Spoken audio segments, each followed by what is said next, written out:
Mi más sincera bienvenida, querida o querido escuchante. Te has conectado al episodio número 50. ¡Ay, qué número más bonito! Me encanta este número 50. El episodio número 50 del podcast Cosmética de Trincheras. Un espacio que está pensado para nutrir a mentes inquietas e inconformistas, personitas que como yo y como la invitada que hoy te traigo aquí, no nos conformamos con lo que vemos y nos gusta ir por la vida liándola un poquito parda, me parece a mí. Aquí hablamos de cosmética y de belleza, pero no como la que vemos en los anuncios. Hablamos de la belleza sin filtros, de las arrugas que albergan serenidad y sensatez, del contorno de ojos con y sin patas de gallo. Antes de dar paso a mi invitada de hoy, quiero explicarte algo, una anécdota que me ocurrió el otro día. Bueno, en realidad esta es la segunda vez que me enfrento a una hater en las redes sociales. La primera ya te la conté, bueno, pero si no lo sabes, me llevó a crear la Escuela de Viejas. Y esta segunda me ha dado un impulsito más para seguir con otros proyectos que tenía un poco parados. Se me ocurrió decir por las redes, por mi perfil de Instagram, que no estaba muy de acuerdo con que los protectores solares de cosmética natural certificada pues costasen un riñón.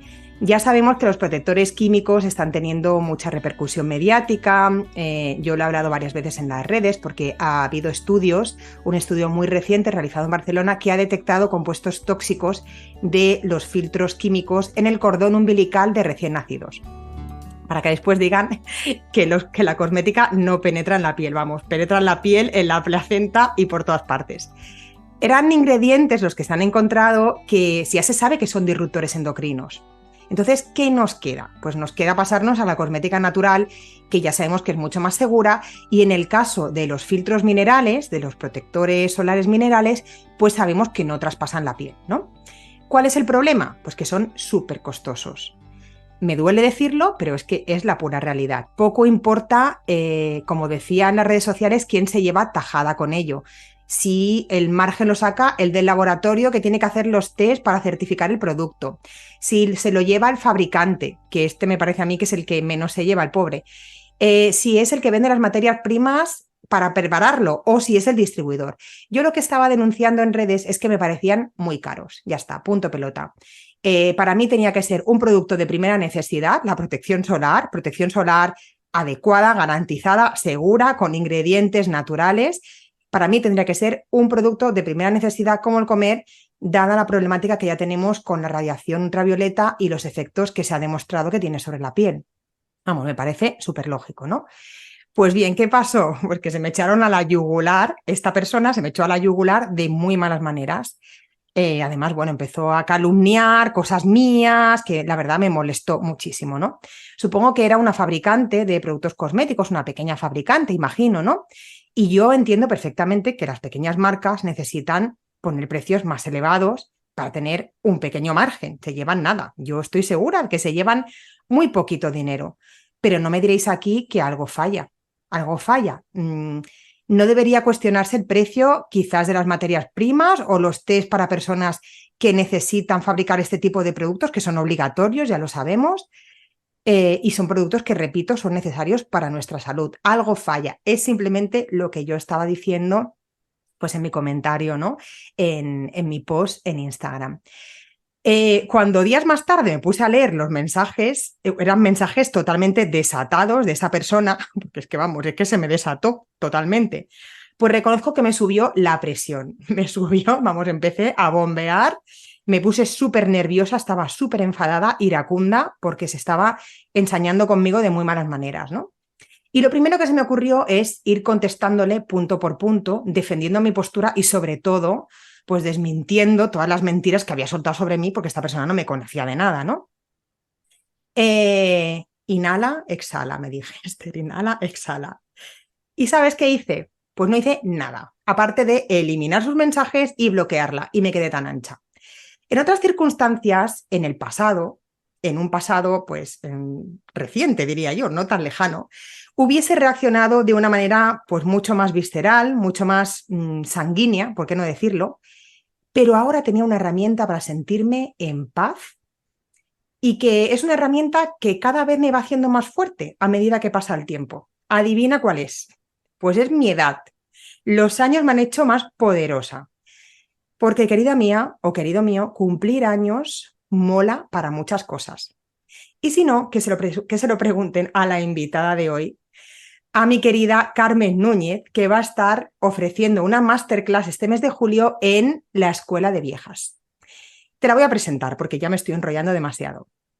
Carmen Núñez es socióloga, como yo. Es instructora de yoga y es profesora de movilidad articular para la tercera edad. Y por si fuera poco, porque es una caña de mujer, la caña de España, es speaker especializada en envejecimiento y autora de un libro que te recomiendo desde ya, porque yo ya me lo he leído, que se llama Descubre tu verdadera edad, de la editorial Círculo Rojo. Escuchar hablar a Carmen, que yo ya la he escuchado varias veces, porque además la podéis seguir en redes sociales. Os voy a dejar su enlace de Instagram en las notas del podcast. Pues escucharla hablar es como un bálsamo para las personas que, como yo, estamos transitando esta etapa hacia la alta madurez. No sé si llamarlo así, Carmen seguramente me va a corregir. Y como es mi caso, pues vamos ya rozando los 50. Como os decía, si la queréis seguir en Instagram, la vais a ver hablando allí, es una pasada, además es una mujer bellísima. Y con Carmen yo coincido en muchas cosas, pero sin duda, cuando la conozcáis vais a estar de acuerdo conmigo en que debemos desterrar de una vez por todas el paradigma anti-aging, anti-edad, como lo quieras llamar, al que estamos sometidas especialmente las mujeres. Y que debemos optar por un envejecimiento amable y disfrutón. A mí me gusta mucho, un envejecimiento disfrutón. Hola Carmen, cuéntanos un poquito más sobre esta revolución dorada de la que hablas tanto en tu libro y en tus ponencias. Bienvenida al podcast ante todo. Bueno, lo primero, darte las gracias por estar aquí contigo, Esther. Es un placer porque creo que eres una persona muy, muy luchadora y muy interesante. Y todo esto que estás haciendo ahora con lo de la cosmética de trincheras y con lo que es la escuela de viejas, a mí me parece muy interesante porque tanto el término de cosmética de trincheras representa mucho, puesto que el término de trincheras supone ir en contra de lo que el sistema nos está realmente manifestando, ¿no? Que es continuamente que gastemos en una cosmética muy cara, muy poco beneficiosa realmente, en donde los beneficios son, como tú has dicho, para una serie de personas, pero no para la persona que se echa esa cosmética. Y eso de que utilices lo de las trincheras me parece como muy metafórico, o sea, como muy real, ¿no? Me gusta mucho eso de cosmética de trincheras y por eso me decidí a escribirte, ¿no? Y lo de la escuela de viejas también, el término de viejas, luego hablaremos de ello también, me gusta mucho el término de lo de vejez, aunque yo tenga mis disonancias con respecto a ese término. Dicho esto, pues estoy muy contenta de estar aquí y bueno, pues hablar de lo que es lo que yo denomino la nueva longevidad, ¿no? Yo ahora mismo estoy haciendo un diplomado con la Universidad Mexicana, con la CEMUCH, con Diego Bernardini, que es un maestro, es un gerontólogo especializado en lo que se llama la nueva longevidad. Y yo cuando escribí el libro, pues realmente lo que buscaba fundamentalmente era transmitirle a las personas que en este periodo, fíjate lo importante que es que un ser humano que nacía en la época de Pericles, ¿no? En la antigüedad clásica, o que nacía, por ejemplo, en el Renacimiento, tenía como esperanza de vida 30 o 35 años, ¿no? Entonces, no quería decir que biológica y fisiológicamente no pudiera llegar a anciano, pero solamente tenía esa esperanza de vida. Sin embargo, nosotros tenemos 30 años a partir de los 65. Es muy probable que tú puedas llegar a los 100 años y yo espero llegar a los 90 y more.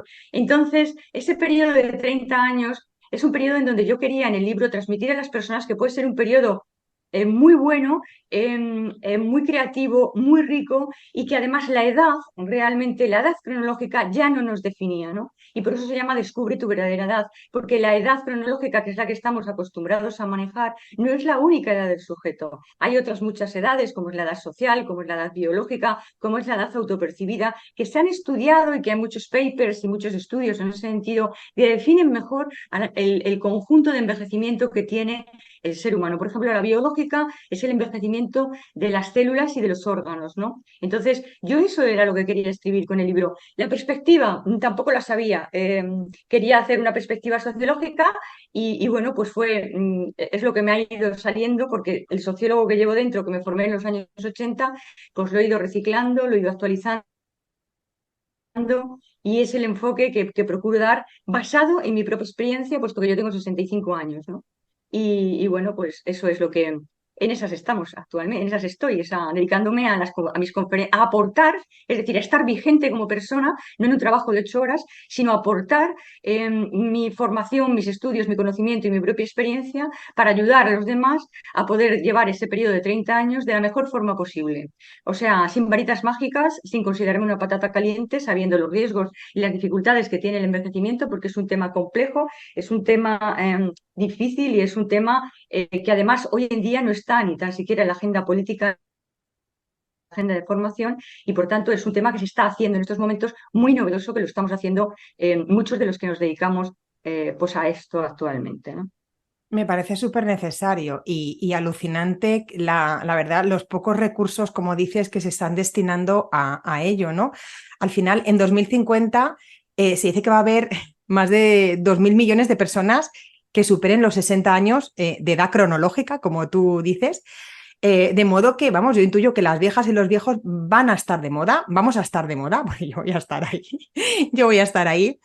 Eh, Vamos a estar de moda, sí, sí. Sí, Y bueno, total. yo creo que, bueno, como decíamos, ¿no? El envejecimiento de la población y esta famosa pirámide poblacional invertida es un hecho que todos tenemos que afrontar como sociedad. Aparte de lo que tú estás haciendo, que decías que hay muy pocos recursos destinados, ¿qué se está haciendo ahora como sociedad? Lo poco que se está haciendo, ¿qué se está haciendo para prepararnos a esta pirámide, a lo que va a repercutir esta pirámide invertida?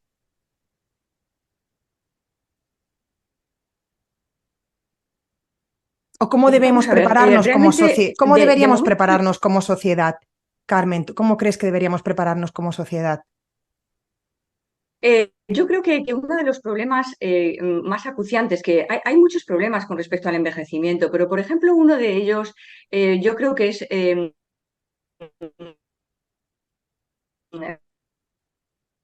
fundamental el tema el rito de paso, que es el rito de la jubilación, que muchas personas, digamos, transitan por ahí. Algunas quieren quedarse con sus 8 horas de trabajo, pero otras no. Otras simplemente quieren seguir aportando y quieren seguir creando y generalmente se vuelven emprendedores. Entonces yo creo que habría por parte de los gobiernos que volverse más flexibles a la hora de la jubilación. Es decir, que las jubilaciones no tuvieran tantas dificultades para acceder a la jubilación y que la persona pudiera emprender o participar o colaborar, digamos, en aquellas cosas en las que no ha podido hacer porque ha tenido hijos o cuidar de familiares, etcétera, y puede hacer, que puedan ser el voluntariado, que pueda ser volver a estudiar, que pueda, o sea, es que van surgiendo. Yo nunca pensé que iba a estar de speaker o iba a estar dando conferencias y sin embargo la vida me ha ido trayendo, me ha ido dejando fluir y me ha ido trayendo a este tipo de trabajo que llevándome tiempo no es un trabajo de 8 horas, ¿de acuerdo?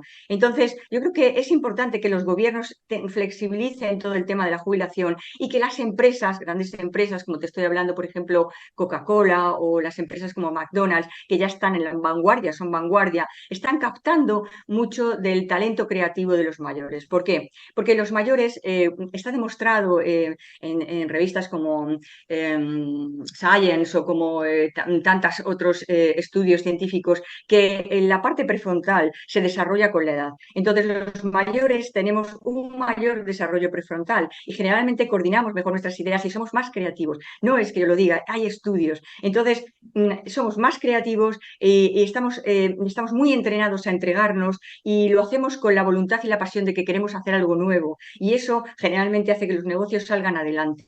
Entonces, hay que también tratar, por un lado, eso con respecto a la jubilación, pero también hay que tratar en las escuelas, hay que tratar con los niños, porque el problema de la nueva longevidad no es un problema solamente de las personas mayores.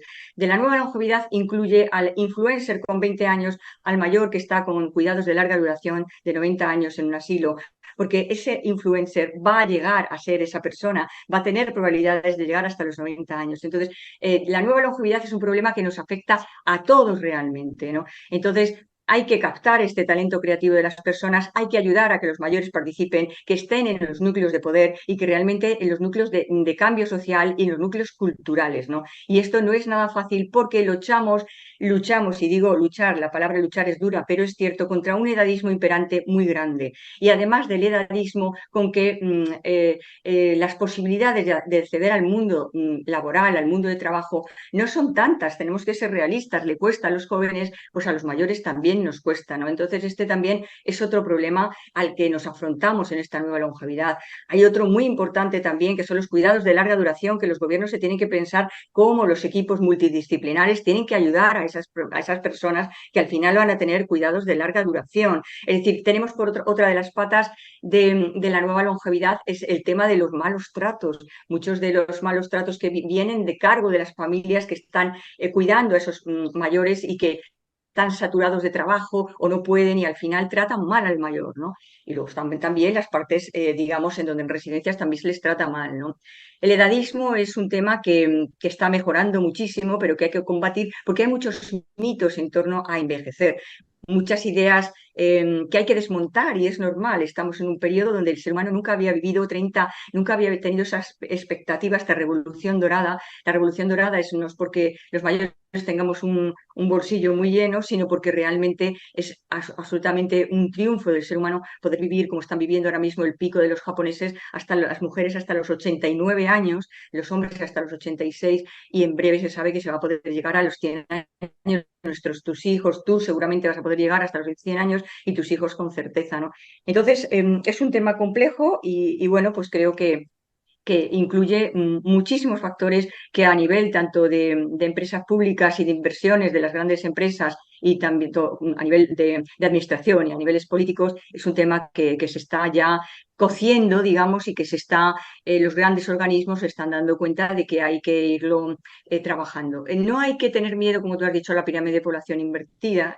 Cuando yo estudié en los años 80 sociología en la Complutense, se hablaba con mucho temor de la pirámide invertida, de los ancianos, pero yo creo que hay que tener en cuenta teorías como la de Malthus, ¿no? Por ejemplo, el malthusianismo, que ha estado súper vigente y ha sido súper potente como teoría económica, realmente no tuvo en cuenta un tema tan importante como es el descenso brutal de la natalidad, ¿no? Es decir, hay que tener confianza en el ser humano y confiar en que vamos a poder encajar esta nueva evolución que supone integrar a tres nuevas generaciones que hasta ahora no estaban, Esther.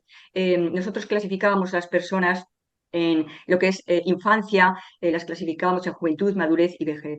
Y dentro del cajón desastre de vejez estaban todos los viejos, los más viejos y los menos viejos. Hoy sabemos que en el cajón desastre están los seniors, que yo llamo los seniors plus y los seniors premium, es decir, de 65 a 75-80, siendo el umbral variable por el tema de la edad biológica, están los seniors, ¿no? Lo que podríamos llamar tercera edad. La cuarta edad de 85-90 hasta los 95 y de 95 en adelante los superancianos.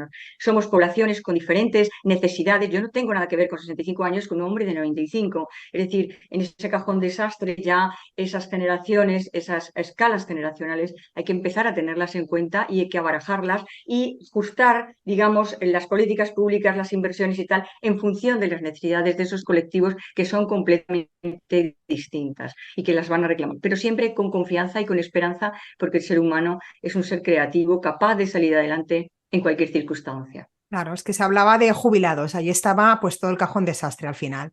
Madre mía, has hablado de un montón de cosas, me parece como de todo lo que has dicho, remarcar un poco, ¿no? Porque es algo en lo que yo pienso mucho últimamente, que es como lo bonito que sería combinar un poco. Yo he pasado de ser una fast thinker a una slow thinker, porque ahora pues yo no tengo una forma de pensar o de afrontarme creativamente a los problemas tan rápida quizás como antes, pero no por ello pues menos efectiva, ¿vale? O simplemente una aproximación distinta, ¿no? Mi forma de afrontar pues eso, los problemas o cualquier desafío que tenga en la vida pues ha cambiado y lo hago desde otra forma, ¿no? Ni más ni menos que la anécdota que he explicado al principio, ¿no? Que no tiene por qué ser ni mejor ni peor, es diferente, ¿no? Entonces, estamos en una sociedad de la inmediatez tan increíble, tan frenética, ¿vale? Que parece que cuando te tomas un poco de tiempo para pensar sobre las cosas, ¿no? y poner pues eso, todas las cartas sobre la mesa y decir, bueno, pues voy a ver cómo afronto esta situación de la mejor manera, ¿no? No necesariamente tienes que tomar una decisión, venga, va, rápido, ¿no? Pues como pueden hacer mis hijos, ¿no? O colegas más jóvenes con los que he trabajado, ¿no? Muchas veces necesitas pues esta capacidad, ¿no? Que nos ha dado la edad, esta madurez para hacer las cosas de otra forma, ¿no? Y qué bonito es combinar estas dos cosas, ¿no? Lo que pasa que, bueno, yo creo que sí que necesitamos pues un cambio de mentalidad mucho más acogedor, ¿no? Con las personas más mayores. Yo, por ejemplo, lo empecé a notar un poco, ¿no? En la empresa para la que trabajaba antes, ¿no? Pues sí que es cierto que yo estuve 15 años trabajando ahí y en 15 años, pues mi forma de pensar, mi forma de trabajar también cambió a medida que yo me iba haciendo mayor también, ¿no? Entonces, ostras, lo noté mucho, pues como yo mi forma de trabajar, al principio, pues yo que sé, igual recibía un email, ¿no? Y igual tenía un calentón y contestaba, pues esto, lo hago así, ¿no? Y a lo mejor con la edad aprendí un poco también a tomarlo de otra forma, ¿no? A, pues no sé, hacer emails pues mucho más cuidados, mucho más mimados, ¿no? Porque la experiencia también me había aportado, ¿no? Todo esto. Entonces, ¿por qué no, no? Lo que dices y ¿por qué no flexibilizar, como tú decías, ¿no? El tema de la jubilación y decir, ostras, igual yo con 70 años pues no puedo trabajar un full time, pero yo tengo mucho todavía que aportar. Toda esta experiencia tiene que servir de algo, o sea, no va a servir para quedarme en un banco mirando las obras, es que eso ya ha pasado a la historia, ¿no? Qué interesante, Carmen, todo lo que dices. Bueno, yo en el libro, cambiando ahora de tema, en el libro nos estabas hablando tú de diferentes paradigmas sobre la vejez, has hecho un recorrido histórico súper interesante, diferentes paradigmas que se han ido alternando a lo largo de la historia. Me gustaría que, sin hacer mucho spoiler, nos contases un poquito más cuáles son estos paradigmas y en cuál de ellos estamos ahora mismo posicionados como sociedad.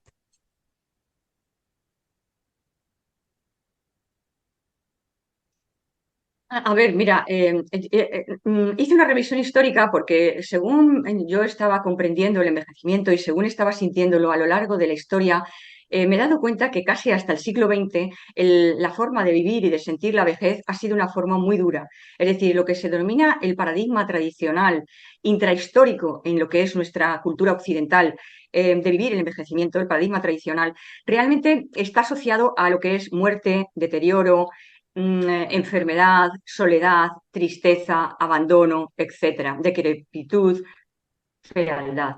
Y esto es normal, es decir, tenemos que entender que parte del edadismo que conforma hoy nuestra, digamos, nuestro imaginario social, está anclado en esos siglos en donde la vejez, el viejo, hasta el siglo, casi principios del siglo XX, fíjate lo que te digo, Esther, no constituía ni un grupo individual, es decir, formaba parte de los parias, es decir, de los que vagaban con los enfermos, con los abandonados, con los indigentes, con los pobres.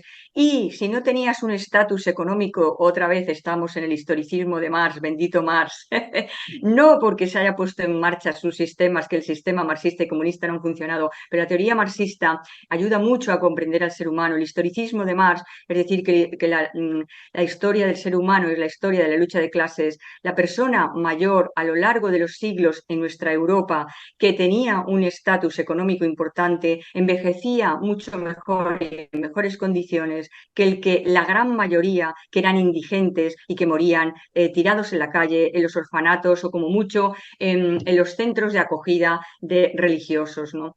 Esto ha agravado lo que es el inconsciente colectivo de las personas, este paradigma, y forma parte del edadismo que hoy arrastramos. Pero esto ya no es así. Esto hay que irlo desmontando y hay que ir dándose cuenta de que aquellas concepciones de tanto de decrepitud, enfermedad, digamos, disfunciones, que en el siglo XIX la medicina contribuyó mucho a hablar de las disfunciones que pasaban en el ser humano cuando iba envejeciendo, esto hay que irlo modificando y cambiando, ¿no? El nuevo paradigma actual habla de una longevidad en donde el ser humano puede estar en muy buenas condiciones físicas el último día de su vida, hasta tal punto que estamos en un momento ahora mismo, el well aging, que es un momento en donde lo más interesante no es solamente vivir más años, que eso no tiene ninguna importancia, sino vivirlos con calidad. Y los neurocientíficos, los biólogos y los investigadores arrasan en el mercado con papers y con estudios científicos sobre cómo estamos ya en lo que se llama la reversión del envejecimiento celular. Es decir, gente como Carlos Ispizúa, como Carlos López Otín, como María Blasco Margüende, que te estoy hablando de españoles en la vanguardia de la investigación, están investigando primero con gusanos, después se han investigado con ratas y actualmente ya con monos, con las llamadas quimeras, cómo revertir el envejecimiento celular para que las células envejecidas desaparezcan y realmente células nuevas. Es decir, se está intentando en mejores condiciones físicas y mentales en todos los sentidos, que es en el momento histórico que estamos, en un paradigma completamente nuevo, en donde llega tan lejos que en mi teoría o en mi manera de entender el envejecimiento, yo hablo como básico y punto básico de mi teoría, la democratización de la belleza. Es decir, el concepto de la belleza, que lo tenemos interiorizado todos, de ver belleza en unas determinadas formas armónicas, hay que empezar a modificarlo para ver belleza también en un envejecimiento natural, del tipo del que habla cosmética de trincheras, sin necesidad de, por mi parte, lo respeto, el que quiere hacerse cirugías y modificaciones estéticas y tal, pero que sea un envejecimiento sostenible. Yo sostengo mi envejecimiento y mi belleza tal y como estoy curiosa de descubrirlo, cómo mis arrugas, cómo mis patas de gallo, cómo mis pechos caen, y todo eso vivirlo con un nuevo enfoque que nos permita ver belleza en esa unidad de cambios y sin necesidad de compararnos con los modelos contra los que luchamos en este nuevo paradigma, que son los de las redes sociales, los de los agentes difusores que hablamos, los sociólogos, ¿no? En donde nos venden modelos de belleza donde real. Yo lo que quiero es aproximar la imagen real a la imagen ideal y que no me tenga que parecer a ningún gran artista de cine ni a nadie, sino a mí misma, encontrarme a mí misma en mi paz, en esa paz que tú decías, en ese slow, en esa belleza y en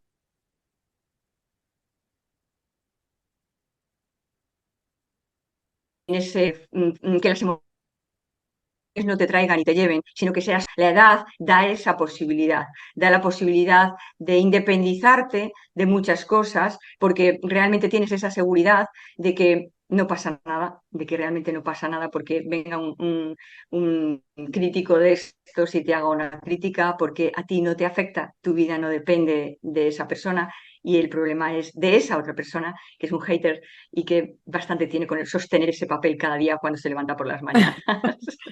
Madre Esa mía, es Carmen, mi qué opinión. bonito lo que has dicho. O sea, es que me ha encantado cuando has dicho que estás deseosa de ver en qué te vas a convertir y, y al final es que es eso. Yo recuerdo pues no sé, por ejemplo, cuando estaba en mi época preadolescente, ¿no? Que pues yo quería ver cómo que iban a crecer mis pechos y yo estaba deseosa de ver en qué mujer me iba a convertir, ¿no? Tenía ganas, ¿no? Lo veo también ahora mucho en mi niña pequeña que tiene 10 años, ¿no? Y está, y ya, y me van a crecer los pechos, ¿y cuándo? ¡Jo, qué ganas! ¿Y qué ganas de que me venga la regla? ¿Y qué ganas de tal, ¿no? Ella quiere, está deseosa de ver, de verse, ¿no? De verse mujer, de sentirse así.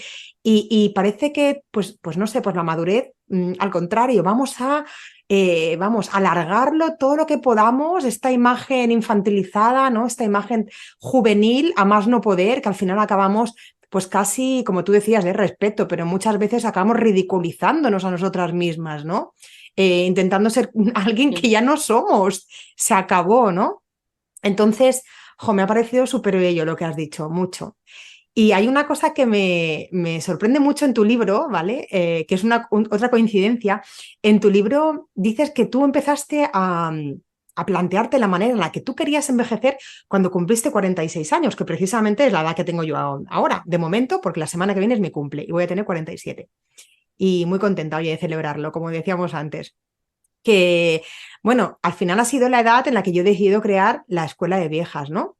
Entonces, ¿tú crees que precisamente esa crisis de los 40 puede ser de gran ayuda en el sentido en la que sí que nos invita a hacer un parón y a reflexionar con un poquito de tiempo, hacer esta proyección sobre cómo queremos ser cuando pasen 20 o 30 años? Al final, las crisis ya sabemos que, a pesar de la negatividad del concepto, una crisis al final nos ayuda en nuestro crecimiento personal. La crisis de los 40 para mí, personalmente, me ha servido de esto, de hacer un parón, pues para ver cómo quiero convertirme, cómo voy a ser yo dentro de 20 o 30 años. Qué curioso, ¿no? Que nos haya pasado a la misma edad. Bueno, sí, es curioso. Yo creo que vamos a ver, tiene su explicación biológica, ¿vale? Quiero decir que la crisis de los 40 tiene una explicación fisiológica y es que realmente es cuando el ser humano se da cuenta de que el cuerpo ya no le funciona automáticamente como funciona con 30, con 20 o con 10, que tira, el cuerpo tira de ti. Pero con 40 el cuerpo te empieza a llamar a la puerta y decirte, si no me cuidas, ya no voy a tirar y te voy a dejar en la cama después del botellón de anoche. Entonces, es la edad en donde realmente los cambios fisiológicos, los cambios hormonales, los cambios anatómicos empiezan a producirse, igual que lo que tú has dicho en la pubertad, ¿no? Hay personas que entran en crisis y otras que no tienen que entrar. Yo particularmente entré en una crisis profunda porque se estaba muriendo a la misma vez mi padre, mi madre y mi suegra. Y Mm. tenía dos niños pequeños. Entonces, pues un día me levanté de la cama y me vi fea y decrépita, me vi tomando pastillas y me vi además nada ágil. Entonces yo he sido siempre una persona muy inquieta y he siempre buscado la luz y el camino, muy, muy, muy inquieta, pero muy confiada en la vida. Y siempre he buscado poder cambiar y seguir evolucionando. Entonces me planteé tres objetivos, que creo que es lo que cada persona se tiene que plantear en su vida. ¿Cómo quiere estar dentro de 5 o 10 años, ¿no? Yo me planteé que con 65 quería estar ágil, quería estar sexy y además quería no tomar pastillas. De 45 a 65 puedo decirte que he conseguido los tres objetivos, que ha sido un camino arduo y difícil, que he hincado la rodilla en muchas ocasiones, que me he rendido y que me he vuelto a levantar, pero esos objetivos movían lo suficiente mi corazón y echándole voluntad y a la voluntad uniéndole disciplina, lo he conseguido. Y creo que como yo, por eso escribí el libro, muchísima gente que descubre un objetivo vital que le toque el corazón, porque yo no le puedo decir a la persona cómo envejecer, sino que tiene que descubrir cuál es su camino y cuál es aquel reto que para él es importante y sobre el que se tiene que arriesgar y ir caminando pasito a pasito por donde te lleve la vida. Y yo entonces, con esa crisis de mi cuerpo que me avisó de que estaba envejeciendo, pues o le cuidaba o hubiera podido tener problemas bastante serios. Y bueno, pues empecé a cuidarme, tuve la suerte de empezar a descubrir a los grandes gurús en aquellos momentos. Descubrí a Deepak Chopra, que es un auténtico gurú al que yo recomiendo muchísimo de la medicina cuántica, que tiene una clínica en California, en La Joya Magnífica.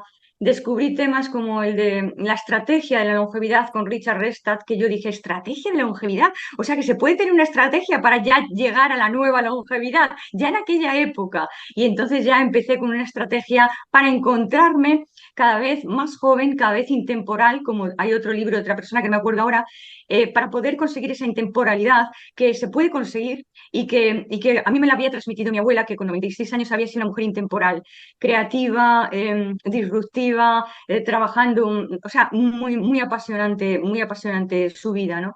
Y bueno, pues ahí empecé con esa crisis que por otro lado es normal y saqué los frutos que se saca de toda crisis, aunque esté tan denostada y nos hayan enseñado hay que temer a las crisis, pero como tú has dicho, hay que pasarlas y hay que sacar lo positivo y aprender de ellas. Totalmente de acuerdo. Jo, pues bueno, tengo que confesarte que o sea, cuando leí tu libro, se me generó una pequeña duda, ¿vale? Estoy un poco así como con el corazón dividido, ¿no? Porque por un lado, como tú dices, ¿no? O sea, la sociedad me invita un poco a ir a contra natura, ¿no? A negar el proceso de mi propio envejecimiento, a ralentizar los síntomas, o como tú llamas en algún momento también, pues el envejecimiento activo. Bueno, tú lo llamas, pero todo el mundo sabe lo que es el envejecimiento activo, ¿no? Y por otro lado, sí que pienso que, jo, pues a lo mejor cuando yo sea mayor no me apetece estar tan activa, ¿no? Porque sí que veo el envejecimiento activo como una forma un poco también como de tiranía, cierta tiranía en el sentido de que no se nos va a permitir acoger estas nuevas limitaciones físicas, pues eso, con la serenidad y con el sosiego que tendrían que tener a edades más avanzadas, ¿no? Que puede ser a lo mejor un poco más la postura de Ana Freixas. Entonces sí que me gustaría conocer un poco tu opinión al respecto. ¿Cómo puedo llevar yo esta tesitura? Mira, Ana Freixas es una colega, ella es psicólogo y es catedrática retirada, me parece que ha trabajado en Barcelona y además es una feminista consumada y una gran escritora y una mujer muy sabia. Dicho esto, a ver, Esther, yo te diría lo siguiente. Mira, el ser humano tiene un capital en salud. El capital en salud es un capital, por un lado, tenemos el stock en salud, que es nuestra genética, que aporta un 25%, es decir, a nuestra longevidad y a nuestras enfermedades. El 25% la genética no es tanto. El resto es epigenética, es decir, son los factores externos, es decir, es todas las inversiones que tú haces en tu capital salud o todas las no inversiones, lo que restas a ese capital salud. Entonces, la pregunta no es si envejecer de manera activa, porque además el concepto de envejecimiento activo es un concepto que ya lo utilizamos poco en estos momentos porque está demasiado utilizado, ¿no? Digamos que hablamos más de lo que es, digamos, esta parte de un envejecimiento que pueda aportar y que pueda permitirte estar vigente como tú puedas estar. Yo creo que lo importante es que el ser humano, cualquiera, tú misma, no te hagas esa pregunta porque es un poquito de trampa, sino que te hagas la pregunta de realmente cuando una persona en su capital salud pierde la posibilidad de hacer y sentir lo que desea, se ha convertido en dependiente. Entonces, si una persona no quiere ser dependiente, tiene que seguir un camino. Y el camino es el camino por el que te lleve tu vida. Nadie, ni Ana Freixas ni yo, te podemos decir, ay, no, pues mira, es que lo de Ana de ser vieja es mejor, más tranquilo y más sosegado. No, el otro que el de el señor que ha creado la empresa de pantalones, jeans, no sé qué, ese es el mejor. No sé, el dueño de Zara. No, cada persona tiene un camino siempre que tenga presente que el capital salud hay que cuidarlo. Que en esos 30 años, si tú pierdes tu capacidad de ser, es decir, de pensarte y de sentirte y de actuar y de poder accionar, pasas a ser una persona dependiente con cuidados de larga duración. Y ese es el tema que a uno le debe mover a llevar su vida como se la pida su cuerpo y su mente y su entorno. Si tú te pide una vida más lúdica o más bucólica o más tranquila, ese es tu camino. O sea, el mío va a seguir siendo esto, que es dar conferencias, ayudar a la gente a replantear, a ponerle unas herramientas sobre la mesa para que pueda trabajar y pensar sobre su propia vida. Porque si algo nos mueve en estos momentos y es una de las dificultades con las que nos encontramos los sociólogos, es que a las personas les gusta muy poco reflexionar sobre su propia vida.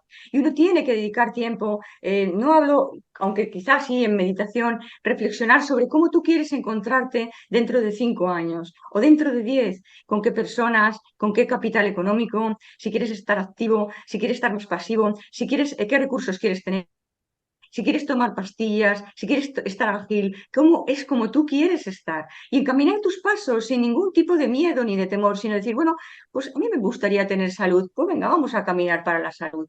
Y poco a poco. Entonces, Totalmente. Y esa es además, mi opinión con respecto a tu súper pregunta. necesario además escribirlo. Es algo que yo no solía hacer tampoco hasta que comencé a emprender, en ponerme objetivos no solamente respecto a mi emprendimiento, sino cómo quería verme yo en 5 años, ¿no? Y como los planes quinquenales, ¿no? Yo se lo escuché decir a Joan Boluda y me hizo mucha gracia. Él decía que él hacía siempre sus planes quinquenales y se lo apuntaba y los revisaba, ¿no?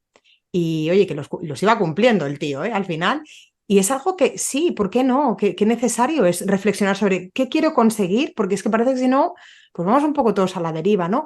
Y mucho más cuando cumplimos cierta edad, ¿no? Porque al final, uno es joven, todo le pasa demasiado rápido, ¿no? Pero cuando cumples cierta edad de, bueno, voy a hacer un plan, ¿no? O sea, ¿cómo quiero llegar en los próximos 5 años? Quiero verme así, quiero verme, como tú decías, ¿no? Sexy, quiero verme ágil, ¿no? Quiero poder hacer conferencias, jo, pues qué guay poder tener todavía estos objetivos a los que acogernos. Esto nos va a dar la vida completamente, o sea, completamente, ¿no? Carmen, has hecho un pequeño apunte al principio sobre el nombre de viejas, que yo sé, porque yo te he leído y yo sé que es un... Yo sé que lo de viejas no lo acabas de... Yo, de hecho, creo que empiezas al principio hablando ya de la anécdota de Clint Eastwood, de no dejes entrar al viejo en ti. Eh, pues eso, yo le puse el nombre, como te expliqué antes, ¿no? De la escuela de viejas, precisamente para desdramatizar un poco esta palabra que para mí está injustamente estigmatizada, ¿no? Pero dime cómo te gusta a ti llamar a las personas mayores, ¿cómo llamas tú a las viejas? ¿O cuándo y cuándo una persona puede considerarse vieja? Ya, esta es una cuestión muy, muy interesante. Yo creo que una persona, yo nunca, vamos a ver, el término vieja, que hay muchas personas, sé que Ana Freixas lo hace en su libro, lo he leído y además me encanta Ana Freixas, pero yo el término de vieja, me parece que hay términos que tienen una carga semántica y una carga emocional muy fuerte, que está vinculado con lo que te he dicho, con el paradigma tradicional de entender la vejez, decrepitud, muerte, enfermedad, soledad. Y por mucho que tú intentes dignificarlo, desacralizarlo y desestigmatizarlo, si tú hablas de un viejo, inmediatamente el cerebro configura al viejo, al viejo. Entonces, yo es un término que procuro no utilizar. A mí me gusta hablar de los seniors, seniors plus y seniors premium, tercera, cuarta o quinta edad, o persona mayor, adulto mayor. Yo prefiero esos términos nuevos. Hay términos a lo largo del castellano que han ido desapareciendo y no pasa nada, porque el término viejo desaparezca o no se use. Que se usa, me parece muy bien. Que se le da una dignidad y que ahora podemos hablar de viejos y de viejas y que somos, digamos, la nueva longevidad. Yo prefiero hablar de longevidad porque viene asociada a la reversión del envejecimiento y antes que de viejo. Pero lo respeto, es decir, que ese ha sido mi estudio sociológico, igual por donde me ha llevado digamos, el ir estudiando y el ir comprendiendo esta forma en que se mueve nuestra cultura, ¿no? Pero entiendo que utilizarlo también está bien, yo lo respeto, aunque a mí particularmente prefiero utilizar otros términos.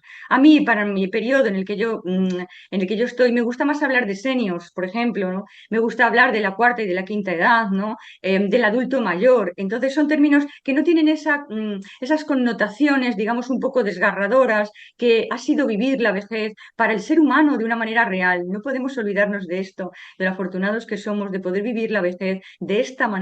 Creo que no nos damos cuenta, porque tampoco el sistema deja mucho, vivimos una sociedad muy loca y muy acelerada, la gran suerte que tenemos de estar vivos un día más, todas las personas que, yo ya tengo 65, que vamos cumpliendo más edad, ¿no? Entonces, por eso es de ahí que el término a mí no me parezca el más apropiado, pero que respeto perfectamente y entiendo el sentido que tú le das, la utilización y la, digamos, dignificación que tú haces con el término y que me parece fenomenal, o sea, que me gusta, Me parece lógico lo que que la cuentas, respeto. Carmen.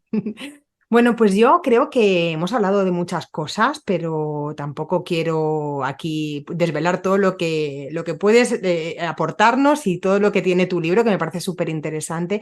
Voy a dejar, como os he dicho, pues el libro en las notas del podcast para que lo podáis adquirir. Y nada, deciros que Carmen, como he comentado al principio, va a ser la ponente del mes de julio de la Escuela de Viejas. Yo voy a hacer una clase, como hago cada mes, en la que vamos a preparar un gel protector solar, aunque se me echan a la yugular muchas. No pasa nada, estoy preparada para las haters y para todo lo que tenga que venir. Y Carmen, el 23 de julio, es el 23 de julio, ¿verdad, Carmen? Sí, Carmen nos va a hacer Sí, sí, su sí, masterclass sobre envejecimiento. sí. Ujú. En la que nos va a dar pues algunos tips de, bueno, pues para, como dice ella, atrevernos a vivir tú lo dices tal cual, atrevernos a vivir en plenitud más allá de la edad. Envejecer, dice Carmen, no es una pérdida de juventud, sino una nueva etapa de oportunidades y fortalezas. Me encanta esta frase, porque además la voy cada vez más, o sea, me va resonando cada vez más conforme voy cumpliendo años. ¿Qué mensaje te gustaría hacer llegar, Carmen, a nuestras oyentes del podcast antes de despedirte? Pues el mensaje es de que yo creo que este primer, digamos, masterclass va a tratar, voy a intentar tratar lo que yo denomino la triple S del envejecimiento, ¿no? Que es sano, y vamos a dar unos tips de sano, pero no van a ser los típicos tips de siempre, aburridos y tal, sobre no comas carne, etcétera, etcétera, sino que voy a intentar dar unas herramientas breves para que la gente pues las pueda aprovechar, ¿no? Y después vamos a hablar de todo lo que es el tema de un gran tabú, que es el tema del sexo, la sensualidad, el erotismo Me en la encanta. tercera edad, para terminar con un envejecimiento sostenible. Yo creo que sano, sexy y sostenible es un envejecimiento que hay que plantearse, cada uno desde su perspectiva y desde su camino particular, a su ritmo, y saber que se puede envejecer en cualquier circunstancia, incluso estando en una silla de ruedas. La persona que parte de la silla de ruedas igual hoy no puede mover el brazo derecho, pero si empieza a moverlo poquito a poquito, igual consigue en un mes, en dos o en tres terminar moviendo el derecho y el izquierdo. Tener siempre esa esperanza y esa confianza vital en la vida y alejarnos un poco, como tú decías, de las prisas de esta sociedad y de este individualismo atroz en el que nos estimulan sobre todo el deseo de cambio, el deseo de experimentar cosas nuevas y no el deseo de conocernos y de tratarnos los unos a nosotros de la mejor manera posible para poder en conjunto y con el planeta pues hacerlo lo mejor que sepamos y Me podamos. encanta. Que Tendría que tengas la ser edad que sano, tengas, sexy, Esther. sostenible y sereno. Las 4 S lo voy a poner yo Sí, también. vale, lo añado. Serenidad total, me encanta además. O sea, envejecer con serenidad, sostenibilidad, sexys, bien sexys y sostenibles. Pues Carmen, muchas gracias por tu aportación. No me digáis que Carmen no es una mujer súper interesante. Yo tengo que decirte que yo de mayor quiero ser como tú. Vamos, pero total. O sea, Gracias, de verdad. me Lo flipa acojo en mucho el todo lo que corazón y haces, te doy Carmen. las gracias, Esther. Te doy las Es gracias totalmente de corazón, admirable, la sentidas. verdad, tu labor. Pues nada, animaros a apuntaros a la escuela de viejas o a la escuela de seniors, como prefiráis llamarlo, o a la escuela, lo que queráis, para viejas de todas las edades, porque va a estar Carmen. Menudo trueno que estoy escuchando por aquí. Carmen, un abrazo muy fuerte. Nos vemos al otro lado de la pantalla en Igualmente. la escuela de viejas. Gracias por todo. Perfecto. Un abrazo. Bien, y hasta aquí el episodio de hoy. No me digáis que Carmen no es un verdadero encanto. Te recuerdo que si quieres formar parte de la escuela de viejas o la escuela de seniors o la escuela de adultas mayores, como lo quieras llamar, puedes apuntarte, tienes hasta el 15 de julio porque voy a cerrar inscripciones, no sé cuándo las volveré a abrir de nuevo, supongo que dentro de unos 3 meses, pero puedes hacerlo ahora solamente por 10 euros al mes más IVA. Si estás en España tendrás que pagar el IVA y si estás fuera de España, pues no. Así que nada, quedas más que invitada. Te espero la próxima semana, el próximo domingo, para hacer nuestro gel solar y dentro de 2 semanas con Carmen para su super masterclass de viejas. Un abrazo enorme. Chao, chao.